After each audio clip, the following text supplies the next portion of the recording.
ক্ষমতা হারিয়েও দোষারোপের রাজনীতি প্রাক্তন মুখ্যমন্ত্রী মমতা বন্দ্যোপাধ্যায়ের। সংকীর্ণ রাজনীতি করতে গিয়ে রাজ্যটাকেই তলানিতে পাঠিয়ে দিয়েছিলেন মমতা বন্দ্যোপাধ্যায়। মানুষের ঘাড় ধাক্কা কার্যত হজম করতে না পেরে ফের দোষারোপের রাজনীতি শুরু করলেন মমতা। সোমবার সামাজিক মাধ্যমে দেওয়া ভিডিও বার্তায় মমতা অভিযোগ করেন তাদের মিটিং মিছিলের অনুমতি দিচ্ছে না পুলিশ, সেই কারণে অনুমতি চেয়ে আদালতের দ্বারস্থ হতে হচ্ছে।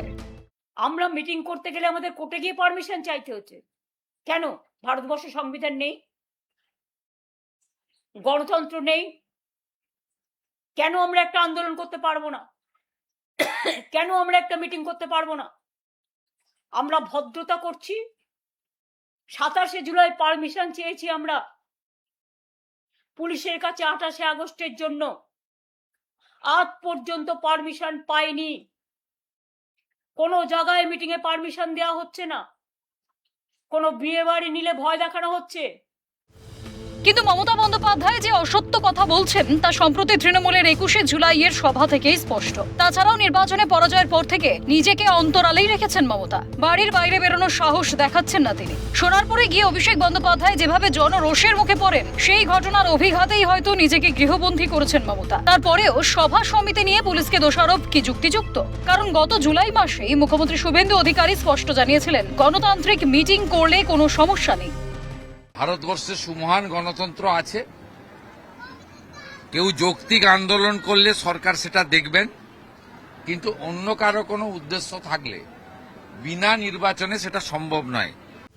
রাজ্যে পালাবদলের পর থেকেই বিরোধীদের অবাধ স্বাধীনতা দিয়েছেন মুখ্যমন্ত্রী শুভেন্দু অধিকারী। বিরোধী সাংসদ বিধায়কেরা সরকারি কর্মসূচিতে যোগ দেওয়ার সুযোগ পাচ্ছেন। তৃণমূল জামানায় যা সোনার পাথর বাটিতে পরিণত হয়েছিল, সেই মিথকে ভেঙে বাংলার সংস্কৃতিতে নতুন দিগন্তের সূচনা করেছেন নয়া মুখ্যমন্ত্রী। তারপরেও প্রাক্তন মুখ্যমন্ত্রীর মুখে দোষারোপের রাজনীতির যৌক্তিকতা নিয়ে উঠছে প্রশ্ন। মমতা পুলিশকে নিশানা করলেও বুঝতে হবে অনুমতি দেওয়ার ক্ষেত্রেও রাজ্যের আইন শৃঙ্খলার পরিস্থিতি মাথায় রেখেই পুলিশকে সিদ্ধান্ত নিতে হয়। কিন্তু ইদানিং যেভাবে রাজ্যে একের পর এক জঙ্গি ধরা পড়ছে, তাতে পুলিশ প্রশাসনের নজর রাজ্যের আইন শৃঙ্খলার উপর। এই পরিস্থিতিতে মিছিলের অনুমতি দেওয়ার আগে রাজ্যবাসীর সুরক্ষাই বেশি গুরুত্বপূর্ণ।